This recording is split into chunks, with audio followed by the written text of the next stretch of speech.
Bon, on va aller dans le livre d'Habakkuk. On peut faire. On va juste faire ce qu'il a. On va lire ce verset. S'il n'y a rien qui vient, bon. On met nos manteaux puis on va assez loin. Amen.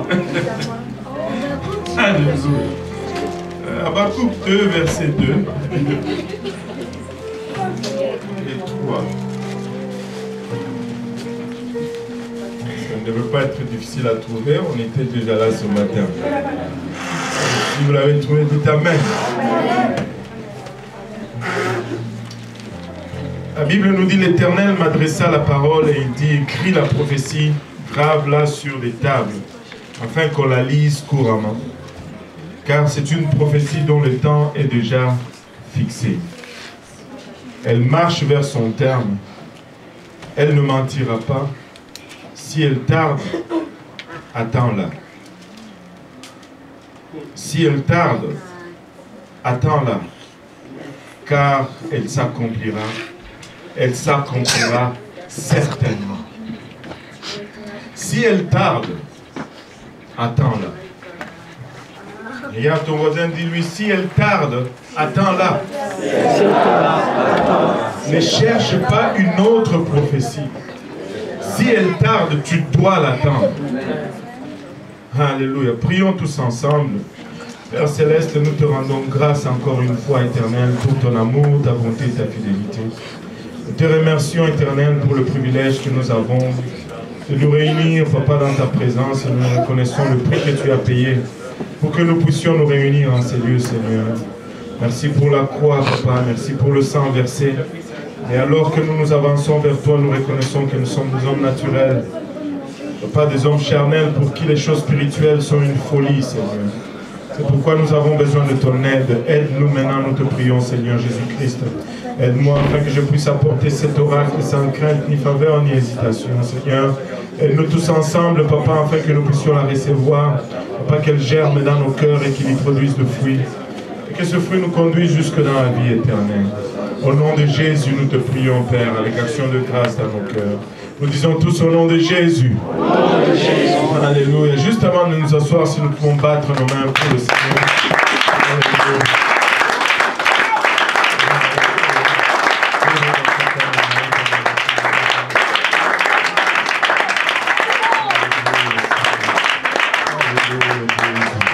Alléluia. Nous pouvons nous asseoir pour un moment.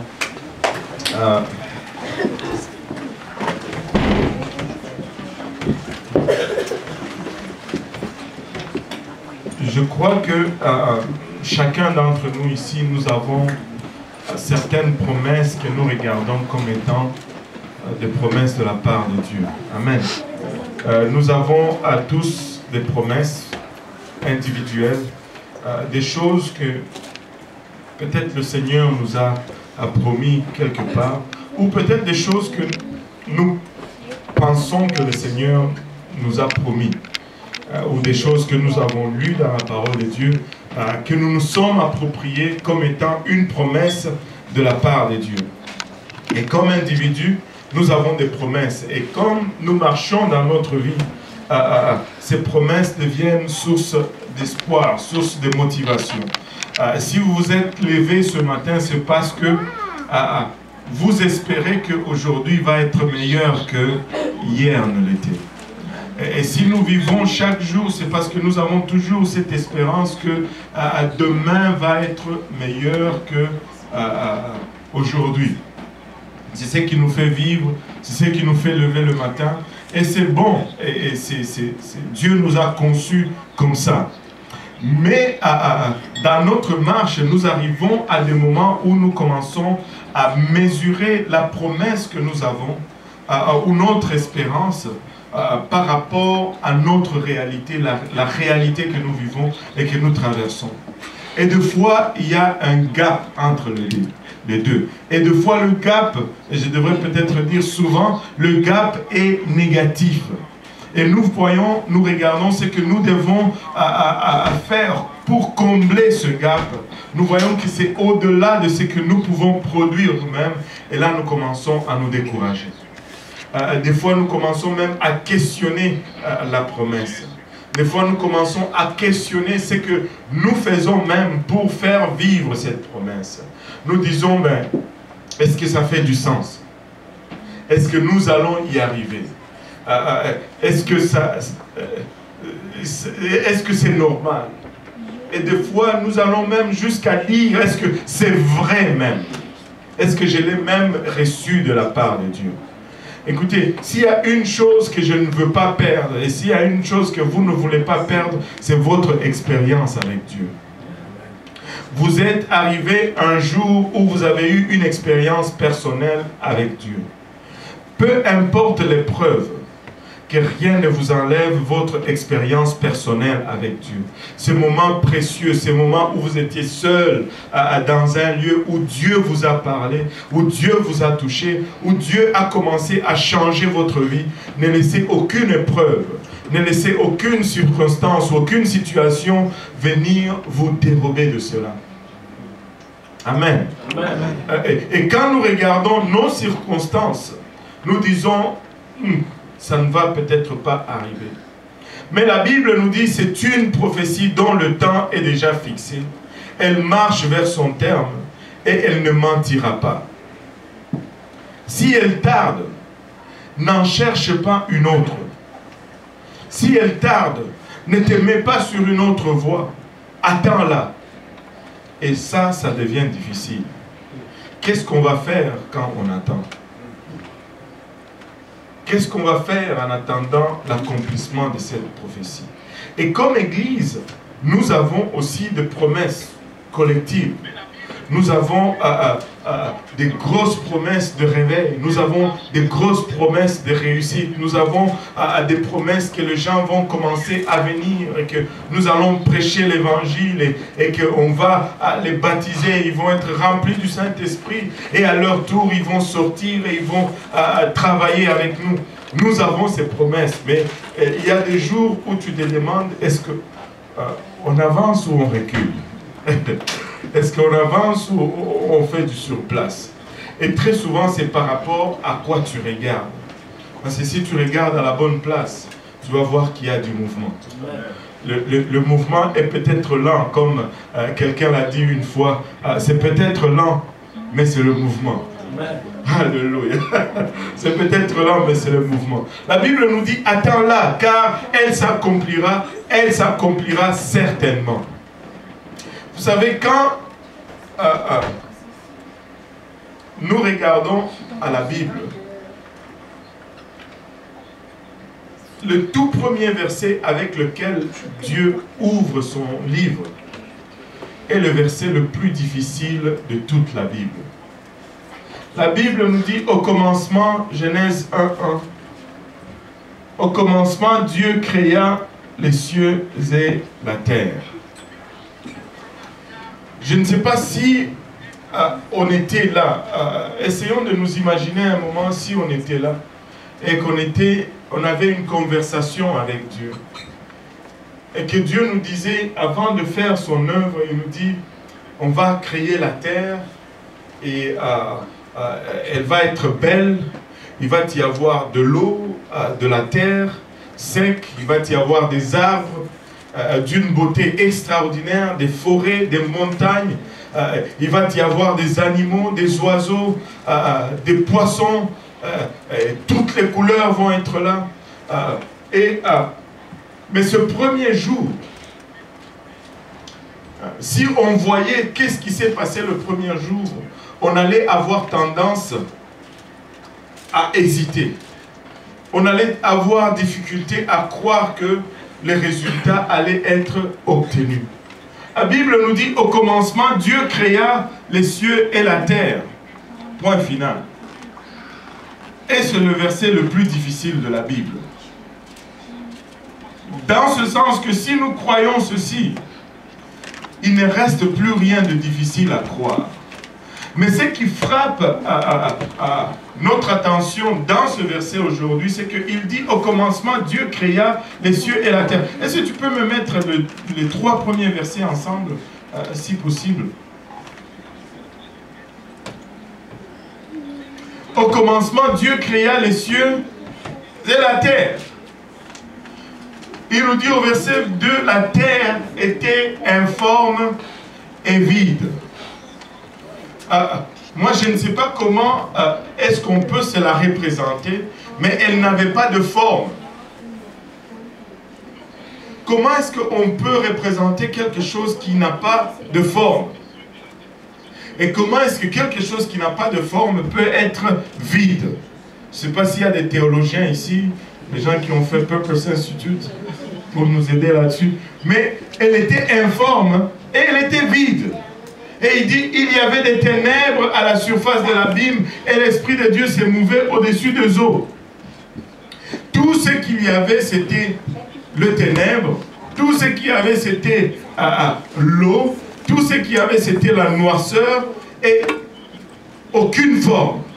On ne pouvait même pas voir. Mais il dit quand même la terre. Il dit quand même la terre. Bien qu'elle n'était pas visible, elle était là. Dès le commencement, dès le premier jour, elle était là. Bien qu'elle n'avait pas de forme, elle était là parce que Dieu l'a mentionné. Amen. Probablement, si on était là, on n'allait pas la voir. Mais elle était là. Amen. Dès le premier jour, Dieu avait déjà placé tout ce dont il avait besoin dans cette eau-là. Amen. Parce que c'est le seul élément que nous pouvons citer avec assurance que ça existait. Tout était dans cette eau-là. Il n'y avait aucune forme, mais tout était dans cette eau. Tout était dans cette noirceur. Parce que après ce jour-là, il n'y a eu rien d'autre de nouveau. Tout a été transformé à partir de ces éléments-là. La terre était là, bien qu'on ne pouvait pas la voir. Elle était dans la pensée de Dieu. Elle était probablement, si on était là, une promesse pour les hommes à venir. Mais elle était là. Et laissez-moi dire à quelqu'un, laissez-moi dire à cette église aujourd'hui ici, même si nous ne voyons pas encore la forme de sa promesse, elle est là. Amen. Quand Dieu vous a mis dans ce monde, il a mis en vous tout le nécessaire pour parvenir à l'œuvre finale à laquelle il vous a prédestiné. Mais nous devons faire une marche avec lui. Il y avait des ténèbres à la surface de l'abîme et l'Esprit de Dieu s'est mouvé au-dessus de eaux. Et Dieu dit, que tout le monde dise Dieu dit. Dieu dit. Il a parlé. Dieu dit que la lumière soit et la lumière fut.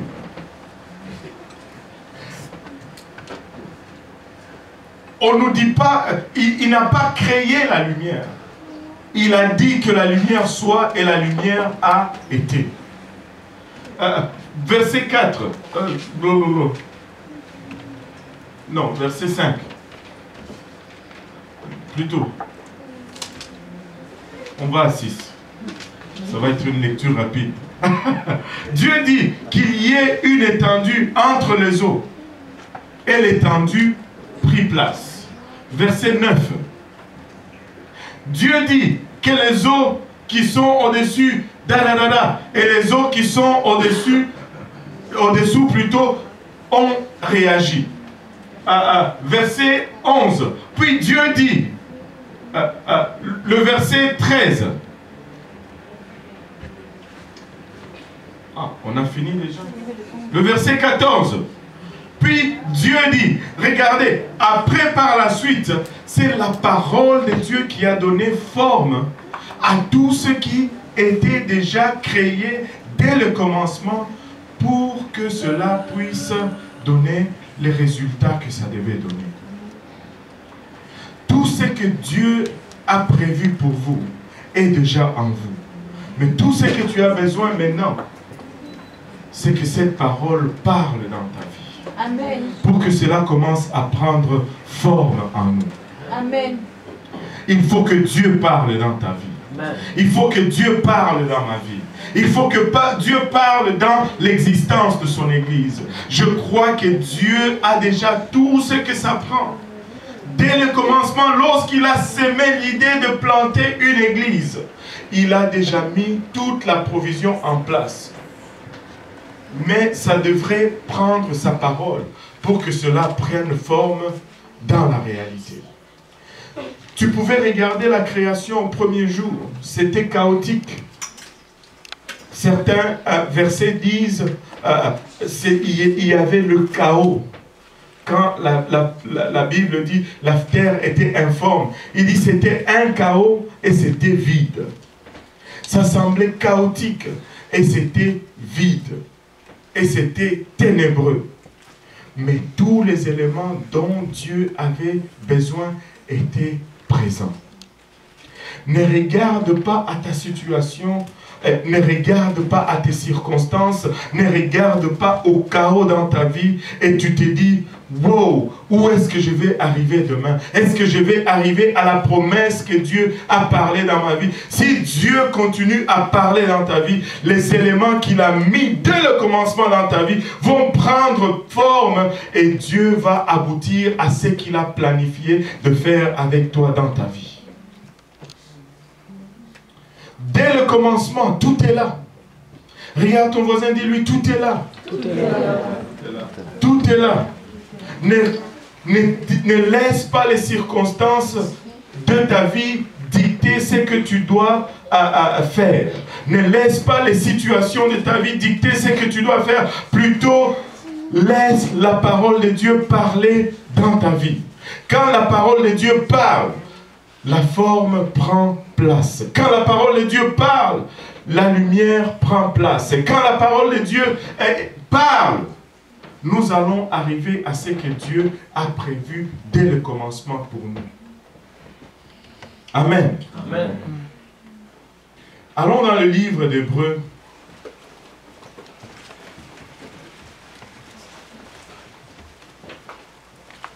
Hébreux chapitre 11.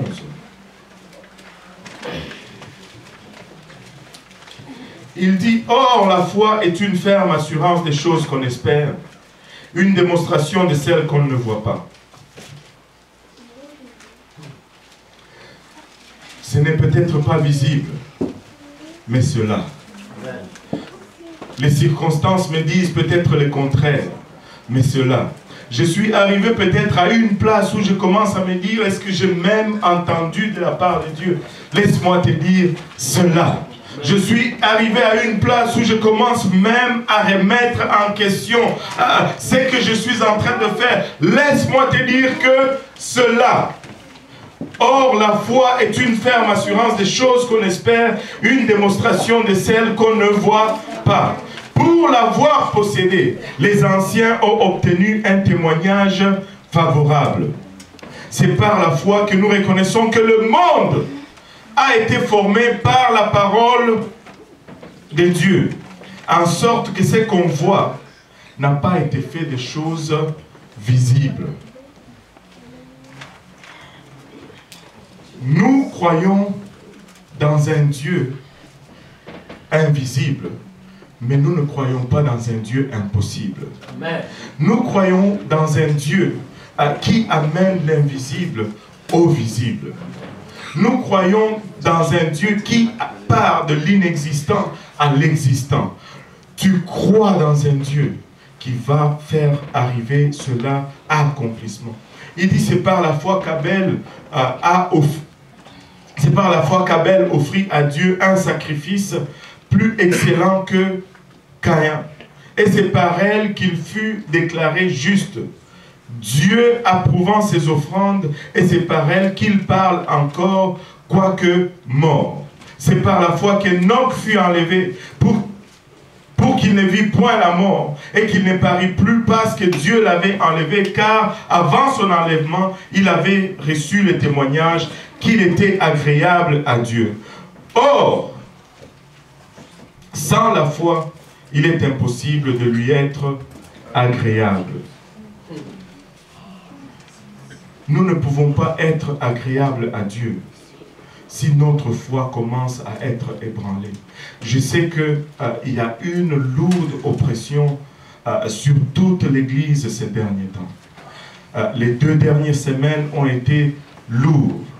Tout le monde marche en laissant une seule trace en arrière. Ce ne sont pas des pas, parce que les pieds ne se lèvent pas. C'est des traces uniques en arrière. Les gens font les tours au bureau. Au pasteur, il y a eu ceci. Au pasteur, il y a eu cela. Laissez-moi vous dire ceci. Même si tu as l'impression que ce que Dieu t'a promis n'est pas là, laisse-moi te dire, fais retentir la parole de Dieu dans ta situation. Laisse Dieu parler dans ta situation.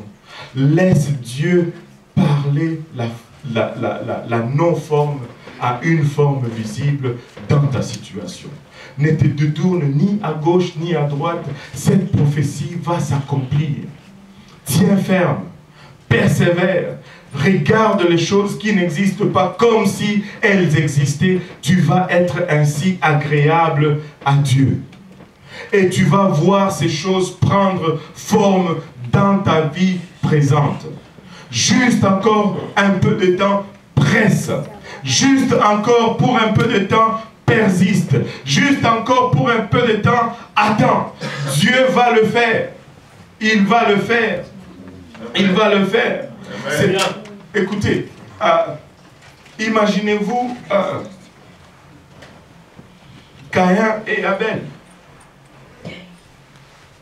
Ils ont tout simplement été enseignés par leurs parents. Il faut offrir un sacrifice. Et le sacrifice doit être tel, tel, tel. Il n'y avait aucune démonstration. Il n'y avait aucun antécédent. Mais il a tout simplement obéi. Ça semblait peut-être une folie, au point où son frère le regarde. Oui, mais moi je n'ai pas besoin de faire ça, je vais donner ce que j'ai. Mais par la foi, il a offert comme Dieu l'avait demandé et Dieu l'a honoré. Amen. Par la foi, si on avait continué dans la lecture, Noé a été appelé à construire un gigantesque truc au milieu d'une forêt, j'imagine, sans avoir jamais vu une pluie. Mais ce qui semblait insensé, ce qui semblait exagéré, ce qui était l'attraction probablement des moqueries de tous ceux autour de lui. La Bible nous dit, par la foi, il a bâti cette arche sans voir ni jamais entendu d'une pluie quelconque. Parce que jusqu'à ce jour, il n'y avait pas de pluie sur la terre. Mais parce qu'il a persévéré, il a échappé à la destruction à venir. La situation peut être difficile, la situation peut sembler désespérée, tout peut sembler ne pas aller dans la direction que Dieu voudrait que ça aille. Mais laissez-moi vous dire, si on laisse Dieu parler dans notre situation, tout va prendre forme.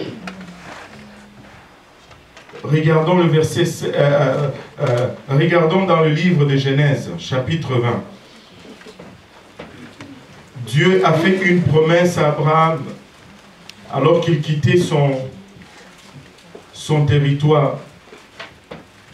Il dit, je ferai de toi une grande nation, mais Abraham ne pouvait même pas engendrer un seul fils, car sa femme était stérile. Dans le chapitre 19, Dieu le visite. Sarah avait déjà 90 ans quand Dieu le visite dans le chapitre 19. Et lui dit, tu vas avoir un enfant l'année prochaine, en ces mêmes périodes, tu vas avoir un enfant. Sarah rigole. Elle dit, mais écoute, j'ai déjà 90 ans, j'ai déjà passé la ménopause, je n'ai même pas de désir à 90 ans. Je ne sais pas si elle avait même besoin d'une canne pour marcher à 90 ans. Et s'il y a quelqu'un qui a 90 ans ici? Non. Et là, pour elle, elle avait déjà fermé les livres. Parce que les circonstances indiquaient que cette promesse de Dieu n'allait jamais prendre place dans sa vie. Elle dit, on va oublier ça, on a essayé d'autres méthodes. Non, non, non, attends là. Elle va s'accomplir. Et au chapitre 20, il y a quelque chose qui devient, qui m'intrigue un peu ici. Au chapitre 20, la Bible nous dit, au verset 1, Abraham partit de là pour la contrée du Midi. Il s'établit entre Kadès et Shur et fit un séjour à Guérar. Abraham disait de Sarah, sa femme, c'est ma sœur. Parce que là, il est allé dans une autre contrée. Et là, il y a un autre roi. Et comme il avait fait pour l'Égypte, il le fait encore. Abraham dit, c'est ma sœur. Abimelech, roi de Guérar, fit enlever Sarah. Abimelech, roi de Guérar, fit enlever Sarah. Une femme de 90 ans.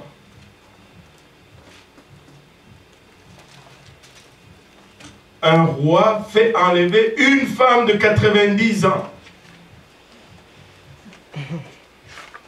Probablement parce qu'il la trouve encore belle. Elle avait 90 ans. Elle s'est fait enlever à cause de sa beauté. Permettez-moi de vous dire...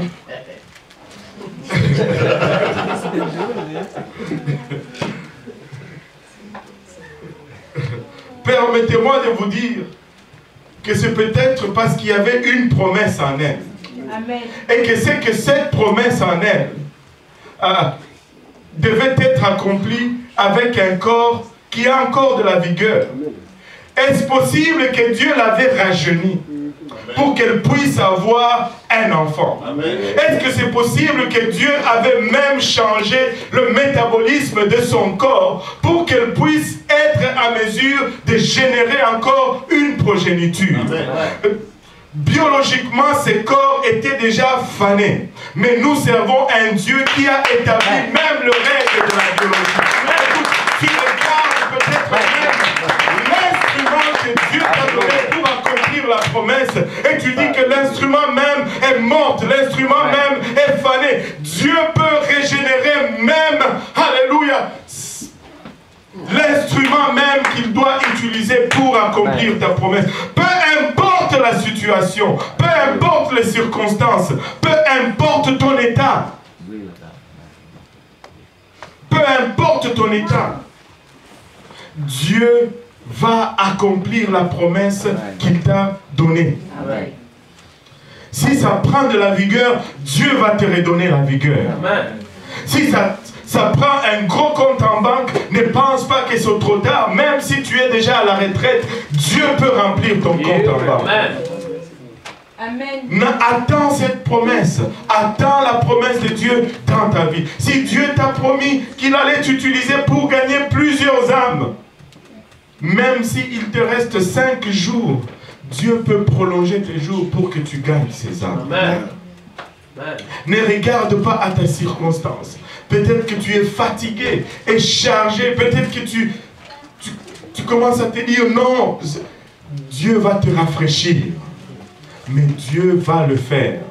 Dieu va le faire. Il peut régénérer même l'instrument qu'il t'a donné pour faire accomplir cette promesse. Il peut le faire.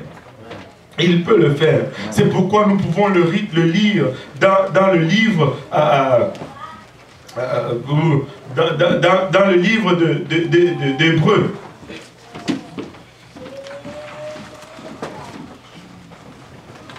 C'est pourquoi nous pouvons le lire dans le livre d'Hébreux 11:11. C'est par la foi que Sarah elle-même, malgré son âge avancé, fut rendue capable. Elle était déjà incapable, mais là elle était encore une fois rendue capable. Amen. Elle avait déjà perdu cette capacité, mais Dieu l'a restaurée. Moi je pense, je suis convaincu, même si elle était genre 90 ans, une mère toute fanée, Dieu lui a donné la fraîcheur. Dieu l'a encore rendu jeune. Dieu l'a rendu encore jeune. Dieu l'a rendu encore attirante. Pour qu'elle attire encore son mari. Dieu l'a rendu encore ferme pour qu'elle puisse... fut rendue capable d'avoir une postérité parce que elle crut à la fidélité de celui qui avait fait la promesse. Cette histoire ne dépend pas de nous. Cette histoire ne dépend pas de toi ni de moi. Cette histoire dépend de celui qui a fait la promesse. Amen. Moi, je crois qu'on va avoir une église à Repentigny. Amen. Je crois qu'on va avoir une église à Montréal-Nord.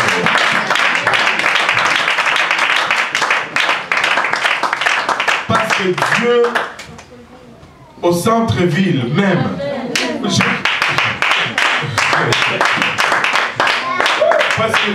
parce que Dieu m'a dit ceci. Je ne t'ai pas appelé pour planter une église. Je t'ai appelé pour gagner une ville. Et je crois qu'on va avoir des églises partout. Amen. Amen. Alléluia. Dieu va le faire. C'est pourquoi d'un seul homme déjà usé de corps naquit une postérité nombreuse comme les étoiles du ciel, comme le sable qui est sur le bord de la mer et qu'on ne peut compter. Nous pouvons peut-être sembler finis, nous pouvons peut-être sembler usés, nous pouvons peut-être sembler vieillis, nous pouvons peut-être sembler incapables. Mais nous savons qui a fait la promesse. Nous avons une prophétie et nous allons l'attendre.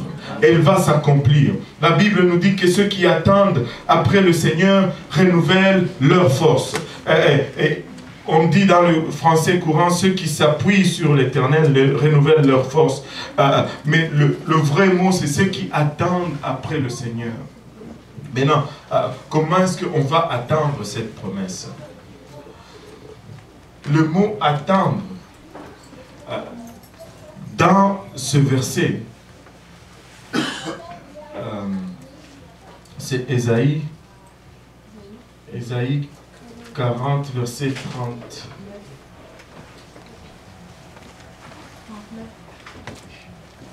Verset 39.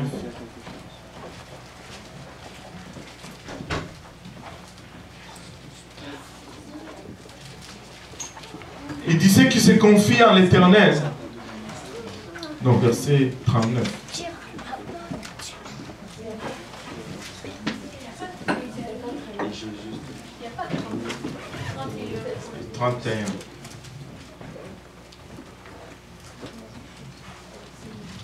Il dit, mais ceux qui se confient en l'Éternel renouvellent leur force. Maintenant, quand on le lit en français, il dit, ceux qui se confient en l'Éternel renouvellent leur force. Je vais voir ce que Derby me dit.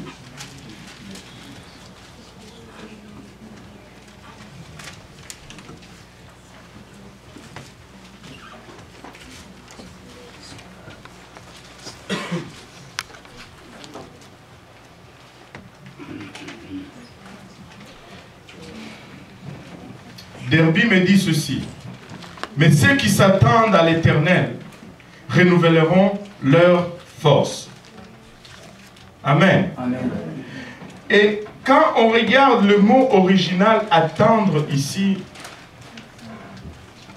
il a toute une autre signification que celui que nous l'avons dans le français ou l'anglais comme nous l'utilisons aujourd'hui. Les anglophones ont peut-être gardé le sens de ce mot parce qu'ils disent they that wait. Et quand tu vas au restaurant, ceux qui servent au restaurant, on les appelle comment en anglais? Waiters. Ça veut dire ceux qui attendent. Attendre ici ne veut pas dire se croiser le bras et relaxer.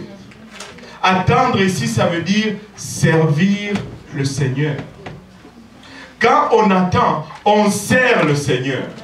Quand on attend, cela ne veut pas dire on ne fait rien. Amen. Parce que ça, ce n'est pas bon. Amen. Quand on attend, la Bible Dis, on sert le Seigneur. Amen. Tu vas servir le Seigneur. Seigneur, qu'est-ce que je peux faire pour toi? Et là, on te demande, mais qu'est-ce que tu fais? J'attends. Seigneur, qu'est-ce qu'il y a à faire? Qu'est-ce que tu fais? J'attends. Seigneur, je vais évangéliser. Qu'est-ce que tu fais? Je suis en train d'attendre. Seigneur, je vais nettoyer l'église. Qu'est-ce que tu fais? J'attends. Seigneur, je vais prêcher. Qu'est-ce que tu fais? J'attends. Seigneur, je vais enseigner une étude biblique. Qu'est-ce que tu fais? Je suis en train d'attendre. Amen. Attendre, c'est servir Dieu. Attendre, ce n'est pas croiser le bras. Et si tu attends cette prophétie, si tu attends cette prophétie en train de servir le Seigneur, elle va s'accomplir. Quand il dit attends là, cela ne veut pas dire croise tes bras non. Travaille, applique-toi à l'œuvre. Ne regarde pas les circonstances. Les circonstances vont toujours, souvent être anyway pas bon. Parce que nous ne vivons pas dans un monde qui est bon. Il y aura toujours quelque chose qui n'ira pas bien. Mais si nous allons stopper pour toutes choses qui ne vont pas bien, nous n'allons jamais, nous n'allions même pas être ici. Nous n'allons même pas être ici. Un pas à la fois, une chose à la fois. Pendant que nous attendons, nous travaillons. Amen. Pendant que nous attendons, nous faisons. As-tu déjà été à une place où tu attends sans rien faire? Le temps est long. Pendant que j'attends, je travaille. Tu attends ce que Dieu t'a promis, travaille. Ça fait très longtemps, vous ne connaissez pas la personne. Elle était à l'église et là quelqu'un, un prédicateur est venu et lui a donné une prophétie. Il dit, Dieu va t'utiliser, tu vas être prédicateur, tu vas gagner plusieurs âmes à Dieu. Moi, j'évite toujours de faire cela depuis ce jour-là. Parce que cette personne a pris la prophétie. La prophétie était-elle bonne? Oui, je pense que la prophétie était bonne et exacte. Et c'était un homme de Dieu. Mais ce jeune a pris cette prophétie et dit, bon, vu que Dieu a dit que je vais être un serviteur, ben, je vais arrêter d'aller à l'école, je vais rester à la maison, je vais me mettre sur le bien-être social et attendre. Vous savez, cette personne ne sert même plus le Seigneur aujourd'hui.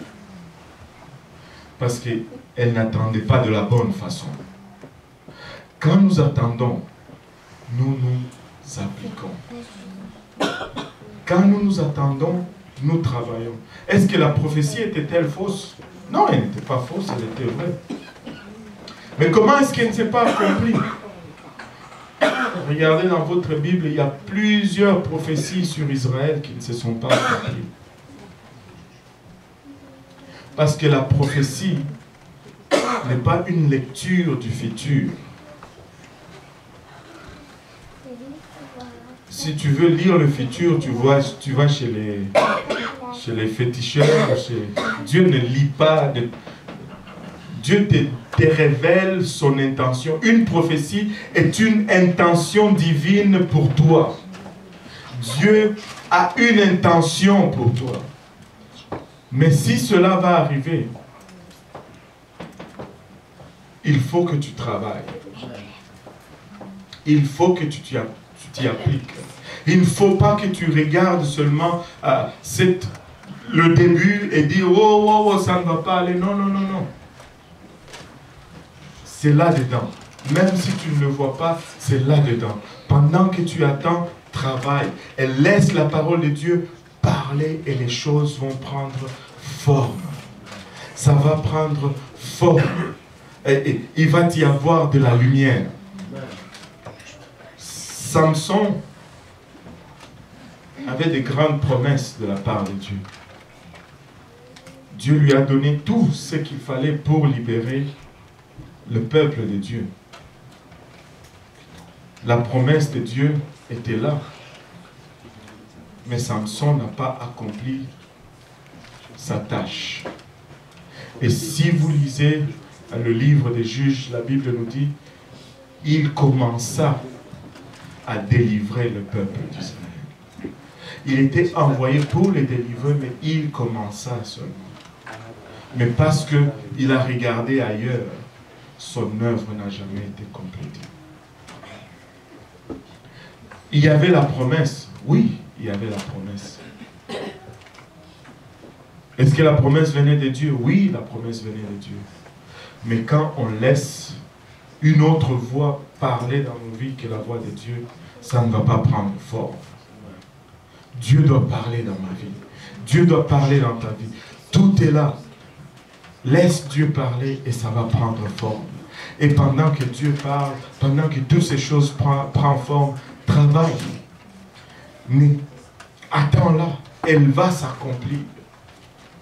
Elle va s'accomplir. Et on va y arriver.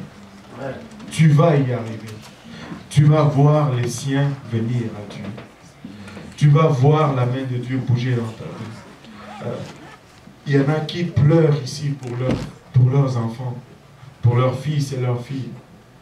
Continue de pleurer. Dieu va le faire. Laisse Dieu continuer à parler. Ça va prendre forme. Il y en a qui pleurent ici pour leur mari, pour leur époux, pour leur épouse. Continuez de pleurer. Dieu va accomplir. Mais n'arrête pas. Ne pleure pas seulement pendant que tu pleures. Prêche. Pendant que tu pleures, témoigne. Pendant que tu pleures, annonce. Pendant que tu pleures, attends. Le vrai attendre. Attends en faisant quelque chose. Et Dieu va le faire. Ceux qui s'attendent à l'Éternel renouvelleront leur force. Il y a des jours où ils vont voler comme des aigles, avec les ailes comme l'aigle. Il y a des jours où ils vont courir. Et il y a des jours où ils vont tout simplement marcher. Mais si vous lisez ce verset, il n'y a pas un seul jour où ils sont arrêtés. Ils se lèveront avec des ailes comme des aigles, c'est-à-dire ils vont voler. Ils courront, ils ne vont pas se fatiguer. Ils marcheront et ne se lasseront point. Il y a des jours où c'est waouh! Il y a des jours où c'est mais il y a des jours où c'est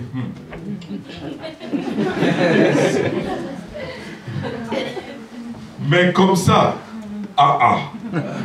on n'arrête pas. Amen. On n'arrête pas. Amen. On presse vers l'avant et on va voir Dieu accomplir la chose dans la vie. Alléluia. Alléluia. Nous n'allons pas laisser les circonstances dicter nos actions. Nous allons laisser Dieu dicter dans nos vies. Ce ne sont pas les circonstances. Tu as une promesse de la part de Dieu. Applique-toi. Travaille. Petit à petit. Il y a des jours où ça va bien aller. Alléluia. Profite de ces jours. Fais avancer ton affaire. Il y a de ces jours où ça va être plus difficile que c'était hier. Il y a des jours où juste marcher, c'est bon. Mais il doit y avoir du mouvement. Il doit y avoir du mouvement. L'arrêt total, Dieu n'aime pas. C'est probablement pourquoi il dit, en lui nous avons l'être et le mouvement. Ça doit toujours bouger. Amen. Ça doit toujours bouger. Et écoutez, ne laisse pas les circonstances déterminer qui tu vas être. comme, on va finir avec ça, comme un prédicateur nous disait, tu vas être soit un chrétien thermostat ou un chrétien thermomètre.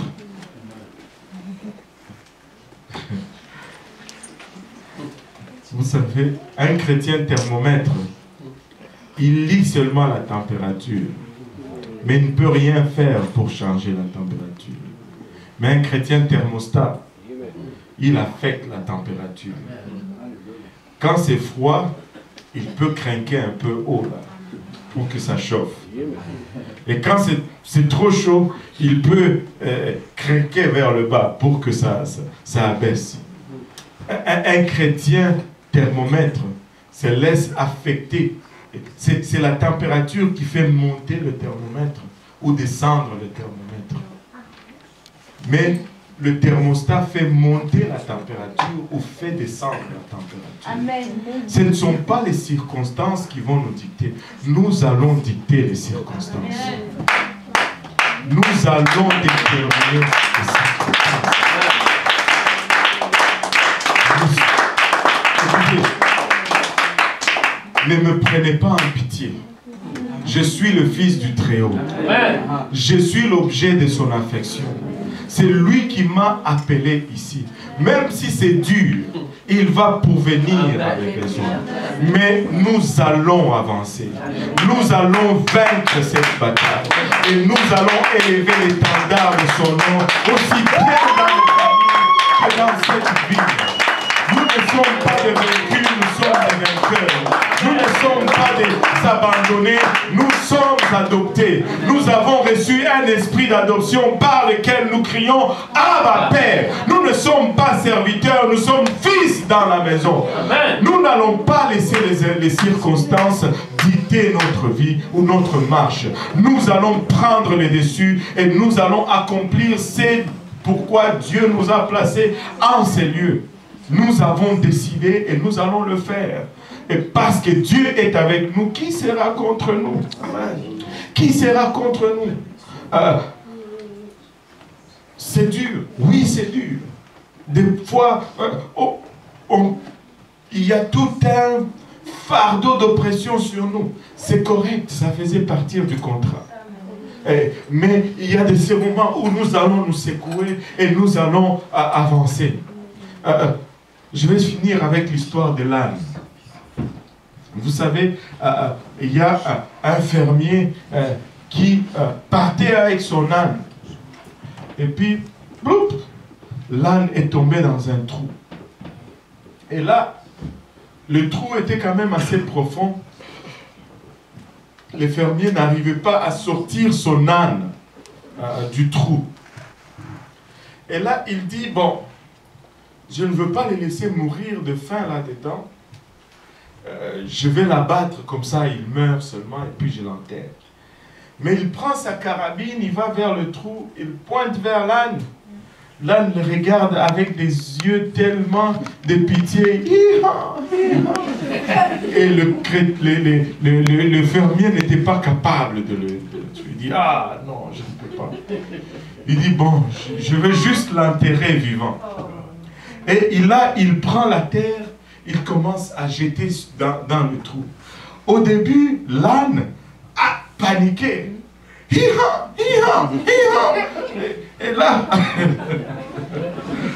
là, du coup, l'âne se tue. Et là, le fermier se dit, mais cet âne est mort, il est déjà couvert ou quoi? Non. Là, le fermier va regarder, il voit l'âne, il est là, en vie. Il dit, mais qu'est-ce qui se passe? Il prend deux pelletées de terre, il lance, la terre tombe sur le dos de l'âne. Qu'est-ce que l'âne fait?